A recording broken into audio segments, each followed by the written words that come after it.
Hello and welcome to Fast and Factual. I'm Russophobic and I'll take you through the top 50 stories of the day. Let's begin. A Ukrainian woman was pulled alive from rubble after Russian missiles hit an apartment complex in the Donetsk region. Police officials also rescued a man from the rubble. The rescue operation lasted several hours. The Kremlin has responded to Australia's decision to cancel Russia's lease for a new embassy in Canberra. The Kremlin has called the move hostile and Russophobic. Australian Prime Minister Anthony Albanese said that his government would ensure that the leased site was not used by Russia. Australia is one of the largest non-NATO supporters of Ukraine amid the ongoing war. The Russian army is looking to recruit both crime suspects and convicted criminals to go fight in Ukraine. Russia's lower house of parliament has passed legislation that allows the defense ministry to sign contracts with criminals. If the bill is enacted, criminals who join the army will be exempted from their prison liabilities. Several Ukrainian ports used to transport grain on the Kakhovka reservoir have become inoperable.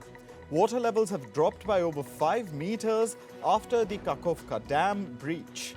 This has made it difficult for ships to cross the reservoir. Ukraine is now looking to transport its grain via railway. 3 police officers from Kosovo were arrested by Serbian forces on Wednesday. This comes in retaliation for the arrest of a local Serb in Kosovo's northern region. However, Kosovo and Serbia gave different locations for the arrest of the police officers. They accused each other's forces of crossing the border illegally. The UK's former Prime Minister Boris Johnson has been accused of deliberately misleading Parliament. This is according to reports from an investigative committee. The 100-page report says that Johnson lied to Parliament about hosting parties at 10 Downing Street during the COVID lockdown. Johnson has called the reports rubbish. Chinese Premier Li Qiang will visit Germany and France from the 18th of June to the 23rd of June. He'll hold the 7th round of intergovernmental talks between China and Germany.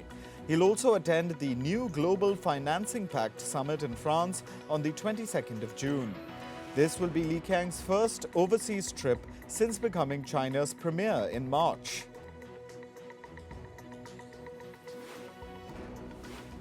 Thousands of people marched on the streets of Poland's capital, Warsaw. The protests erupted after the death of a pregnant woman who was denied an abortion. Women demonstrated against the country's strict anti-abortion laws. In 2021, Poland banned the termination of pregnancies with fetal defects. The country has some of the most restrictive abortion laws in Europe. Israel's parliament has delivered a major blow to Prime Minister Benjamin Netanyahu's coalition. They've elected an opposition member to sit on a committee that appoints judges. The judge selection panel has been at the heart of Netanyahu's political battle. A judicial overhaul has been proposed, which will allow Netanyahu's ruling coalition to control and appoint judges. This would weaken Israel's judiciary's autonomy. Iranian President Ibrahim Raisi has arrived in the Caribbean island nation of Cuba. This is the 3rd and final stop in his 3-nation Latin America tour. Raisi will meet Cuban President Miguel Diaz-Canel at the Palace of the Revolution in Havana. He'll also attend a business forum. Ahead of this, Raisi had visited Nicaragua and Venezuela. A court in the Central American nation of Guatemala has sentenced a famous journalist to 6 years in jail over money laundering. Jose Zamora also faces a fine of over $38,000. Zamora says that he would possibly take the case to the Inter-American Court of Human Rights. He described the case against him as political persecution by Guatemala's president for reporting on alleged corruption involving him. Violent clashes continue in the Indian state of Manipur. At least 9 people have been killed in the latest clashes that involve 2 ethnic groups. This is being seen as the bloodiest day in Manipur since tensions erupted on May 3rd. Reports suggest that heavily armed militants led the latest attack. At least 79 people drowned after an overloaded boat capsized off the coast of Greece. Hundreds are still missing. Some people were rescued by helicopters. Rescue officials estimate that over 750 migrants were on the boat. This is one of Europe's deadliest migrant boat crossing disasters in recent years. Teachers in the Latin American country of Chile held a 24-hour strike on Wednesday. This was in the capital city, Santiago. The teachers demanded better pay and working conditions. They also asked the government to combat rising violence in classrooms. The Chilean teachers have announced a nationwide strike this Friday. The severe cyclonic storm Biparjoy begins landfall in the coastal state of Gujarat in India. The landfall is likely to continue till midnight, affecting Gujarat's Saurashtra region and adjoining Pakistan coasts. Authorities have evacuated over 75,000 people from Gujarat's at-risk communities. The Indian Navy ships are on standby. Canadian Prime Minister Justin Trudeau has warned of more frequent extreme weather events. His statement comes as the country seeks to boost its readiness to tackle wildfires. Canada is witnessing its most destructive wildfire season on record. About 48,000 square kilometers are already burnt. This area is larger than the whole of the Netherlands. US President Joe Biden has said that the world poses many threats, but climate change is the only true existential threat. He added that a dire climate outcome is not inevitable. Biden made the statements during a dinner with some of the leading environmental groups in the US. The wettest part of England is almost completely dry. The River Derwent in Borrowdale in the Lake District has run dry for the 3rd consecutive year. Experts have warned that this will lead to disastrous conditions for wildlife. They also say that this year's dry spell is earlier and longer than expected. The president of Turkmenistan has launched 2 initiatives. They aim to cut massive methane leaks from the country's oil and gas industry. This plan would help Turkmenistan better tackle the global climate crisis. It'll pave the way for the country to join the Global Methane Pledge. The Global Methane Pledge has already been signed by about 150 countries. It aims to cut global methane emissions by 30% by 2030. Methane emissions presently cause about 25% of global warming. British oil giant Shell has abandoned its plan to cut oil production each year for the rest of the decade. When Ben van Beurden was the company's chief executive, he introduced a plan of achieving net zero emissions by 2050. This would be done with gradual reductions in fossil fuel output. However, the new chief executive has said that while he wants to lower emissions, he believes that oil and gas will be required for a long time. Now on to business. Australia's New South Wales state has imposed a 3-month ban on PricewaterhouseCoopers' local unit. The local office of the firm will not receive any new tax-related contracts in the state. This is the latest repercussion for the scandal-hit organization. PwC Australia has come under fire for leaking confidential government tax documents to proliferate its business. Hong Kong's banking regulator is pressuring banks, including HSBC and Standard Chartered. It's asking them to take on crypto exchanges as clients. Reports say that the lenders are reluctant to take crypto exchanges as customers, owing to the high risks of illegal activities in the industry. China's move comes at a time when other countries are strengthening their oversight of the crypto sector. The United States Federal Reserve has left interest rates unchanged in its June meeting. The policy rate now lies in the range of 5 to 5.25%. However, policymakers expect to see two more 25 basis point hikes by the end of this year. New Zealand has officially entered a recession in the first quarter of this financial year. The region's gross domestic product contracted by 0.1%. This was in line with analysts' estimates. Further, the fourth quarter GDP is now expected to contract by 0.7%. This is a revision from an earlier estimate of a 0.6% decline. Bill Gates has tweeted that he has landed in Beijing. This is his first visit to China since 2019. He's there to meet with partners of his philanthropic venture, the Bill and Melinda Gates Foundation. Reports say he'll also meet China's President Xi Jinping during the visit. If that happens, it'll mark Xi's first meeting with a foreign private entrepreneur in recent years. According to reports, financial giant Goldman Sachs is cutting more than 30 banking jobs in Asia. Most of these will be in the Global Banking and Markets division. These are a part of Goldman's elimination plans that was reported last month. This round will see about 250 employees being laid off. French aerospace engine maker Safran will sign a deal to acquire a unit of Raytheon Technologies. Raytheon is an American aerospace and defense conglomerate.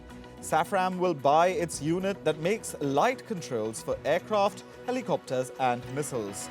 The deal could be valued at about $1.8 billion.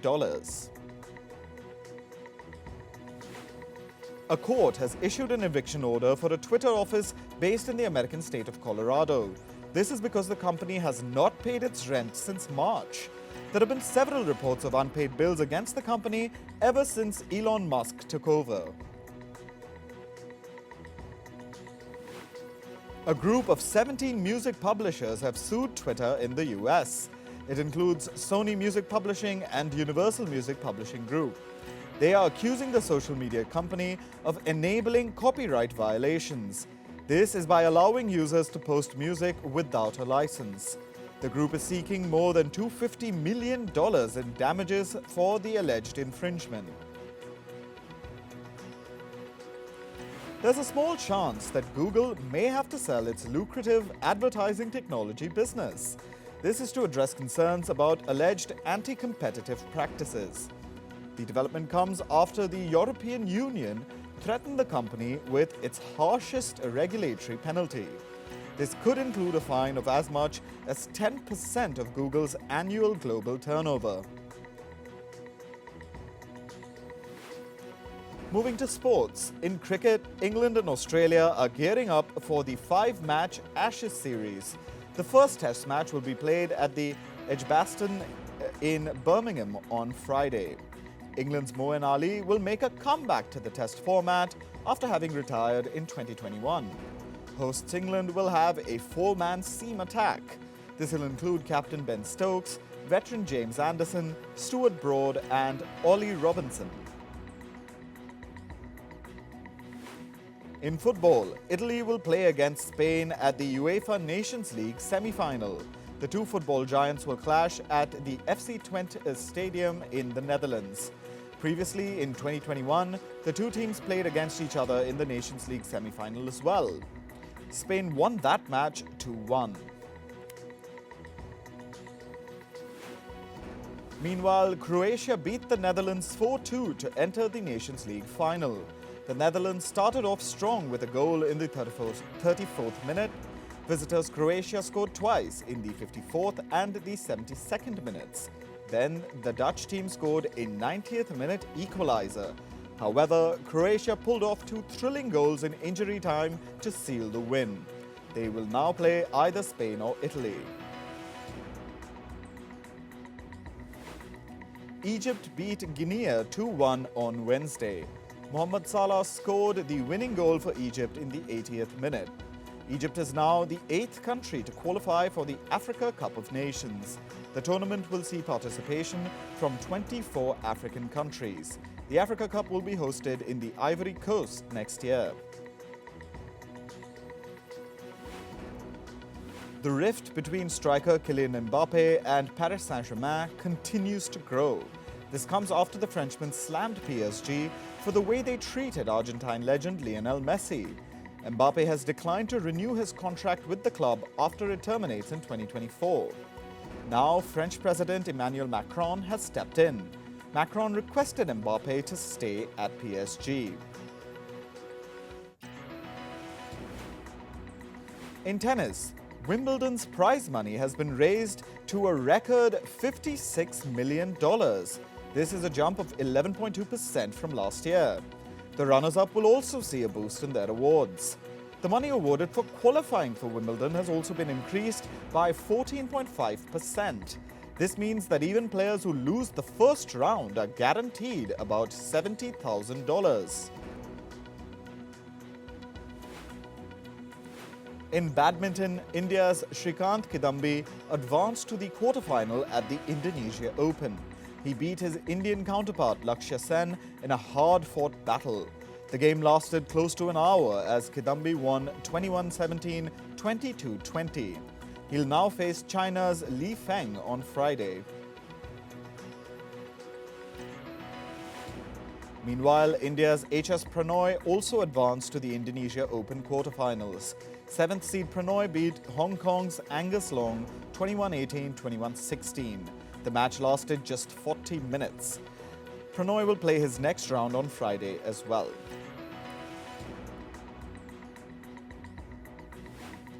In archery, the Indian women's compound team won a bronze at the ongoing World Cup. The third stage of the World Cup is being held in the Latin American country of Colombia. Aditi Swami, Jyoti Venom and Parneet Kaur beat their Mexican counterparts to clinch the bronze. Yesterday, Swami also smashed the under-18 world record with her superb bullseye skills. Meanwhile, the Indian men's compound team also won a bronze at the Archery World Cup. Abhishek Verma, Ojas Diotale and P. Joker beat their Colombian opponents to finish third. The final score was 236-228 in India's favour. Kevin Spacey, the Hollywood actor accused of sexual assault, has said he already has producers waiting to sign him in their upcoming projects. Spacey claimed that producers will begin reaching out to him as soon as he's acquitted in an imminent trial. He's currently facing trial in the UK over sexual assault charges. He'll appear at the Westminster Magistrates Court in London on June 16th.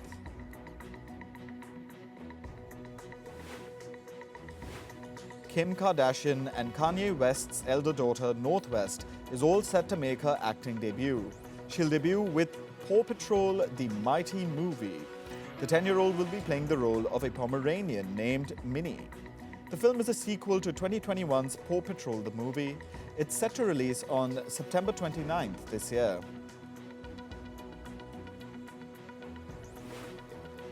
Johnny Depp reflected on his turbulent last few years in a newly released video from the Cannes Film Festival. Depp's movie, Jean du Barry, opened the May Festival this year and was welcomed by fans. Depp was asked by reporters how it felt to be back at the festival promoting a film.